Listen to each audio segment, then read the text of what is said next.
Et en fait, le voyage, c'est quelque chose qui se raconte toujours plus tard, en fait.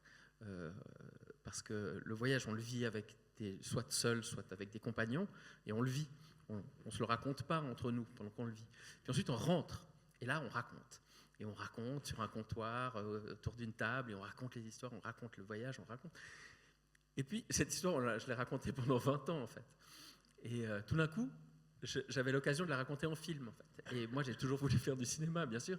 Et comme Serge et Paolo voulaient vraiment que je fasse du cinéma, parce qu'en fait, eux, ils avaient cru que je deviendrais vraiment un cinéaste, ils m'ont encouragé à le faire. Et donc, je me suis mis au travail. Voilà. Et en fait, au début, je voulais faire un film avec toutes les cassettes. Finalement, on s'est concentré sur l'Afghanistan. Je n'avais aucune idée de comment raconter ça. Je ne pensais pas qu'il y avait tellement de choses intéressantes à raconter. Et donc, c'était en gros 3 mecs dans une voiture, en fait. Et puis, petit à petit, les souvenirs sont revenus. Et puis, le voyage est revenu en profondeur. Qu'est-ce qui m'avait apporté ce voyage, dans le fond, en fait.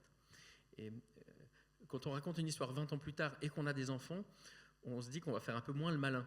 Moi, je pense que si j'avais fait ce film il y a 20 ans, j'aurais voulu plutôt impressionner mes copains et j'en aurais rajouté sur le fait que c'était dur, qu'on avait peur de rien, qu'on était des héros, alors que c'est le contraire, en fait. Évidemment, la vie de journaliste.